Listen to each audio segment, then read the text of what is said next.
Hello everyone, আসসালামু আলাইকুম। আপনারা কেমন আছেন? নিশ্চয়ই ভালো আছেন। তো আজকে আমি হাজির হয়ে গেলাম নতুন একটি রেসিপি নিয়ে। রেসিপিটি হলো চিতই পিঠা বানিয়ে আপনাদেরকে দেখাবো।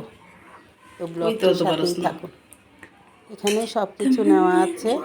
আগে থেকেই চাল গুঁড়া করে আমি ফ্রিজে রেখে দিয়েছিলাম।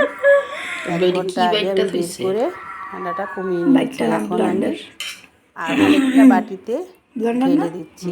দেখতেই তো পাচ্ছেন। এই চালটা আমি সিদ্ধ চাল নিয়েছি। অনেকেই আতপ চাল দিয়ে পিঠাটা বানায়, তো আমি আজকে ভাবলাম একটু সিদ্ধ চাল দিয়ে পিঠাটা বানিয়ে দিচ্ছি। আমার হাতের পিঠাটা তেমন একটা ভালো হয় না, তারপরে ভাবলাম একটু ট্রাই করে দেখি। এখন আমি একটু লবণ দিয়ে দিলাম, আর আগে থেকেই তো চাউলের গুঁড়াটা দিয়ে দিয়েছি। ছোট ছোট বেকিং সোডা, হাফ কাপ আটা দিয়েছি। আপনারা চাইলে ময়দাও দিতে পারেন এটার সাথে। আর 1 কাপ পরিমাণের ভাতের মার নিয়েছি। এখন আমি হাফ কাপ দিয়ে এটাকে আস্তে আস্তে করে ম্যারিনেট করে নিচ্ছি। দেখতে থাকুন। এই তো আমি এটার সাথে পানি মিশাইনি, আস্তে আস্তে করে অল্প অল্প করে মারটা নিয়ে ম্যারিনেট করতে হবে। না হলে একবার ঢেলে দিলে ম্যারিনেট করাটা ভালো হবে না, পিঠাটাও ভালো হবে না। বেটাটা পুরো হইলে আবার সুন্দর করে 1 ঘন্টা পর 1 ঘন্টা লাগবে, না ফুলবো না করে নিচ্ছি। এত সহজ নেই। এই তো দেখতেই তো পাচ্ছেন কি সুন্দর আমার পিঠার ম্যারিনেটটা হয়ে গেছে। এটা একদম অল্প সরঞ্জাম দিয়ে পিঠাটা বানাতে হয়, বেশি একটা কিছু লাগে না। শুধু চাউল, লবণ আর ওই তো ভাতের মার দিলে একটু ফোলে। এই জন্য আমি ম্যারিনেট করে এটাকে 10 মিনিট রেস্টে রেখেছিলাম। এখন আমি আবার ম্যারিনেট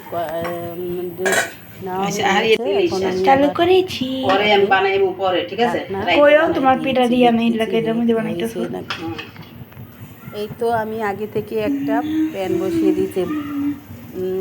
ঘরের প্যান দিয়েই আমি পিঠাটা বড় বড় 10 টাকার এই প্যানটা অনেক গরম করে নিয়েছি। এখন আমি গোলাটাকে পিঠা নষ্ট লেগে না, বানায় দেখাইতে না, অর্ধেক করে থইছি। এখন আমি আরেকটা পিঠার জন্য উল্টিয়ে পাল্টিয়ে একটু নেড়ে চেড়ে নিচ্ছি।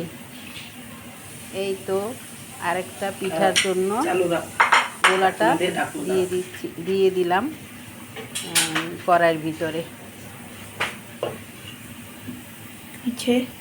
চালু করছি। এখন চালু করলি ঢাকনা দিয়ে তুমি তো কইলা এন্না উড়া ভাই লাগা। দেখুন কি সুন্দর ওই জালি হয়ে আসছে। জালি তেমন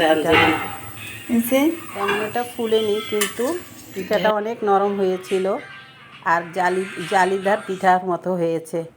এই পিঠা রেসিপিটি যদি আপনার ভালো লেগে থাকে তাহলে অবশ্যই একটা লাইক দিয়ে দেখা শুরু করবেন এবং জানাবেন এই চিতই পিঠার রেসিপিটি আপনাদের কাছে কেমন লেগেছে। আর একটা সাবস্ক্রাইব করে দিবেন। যারা করেছেন তাদের অনেক ধন্যবাদ, যারা করেননি এখনই একটা সাবস্ক্রাইব করে দিবেন।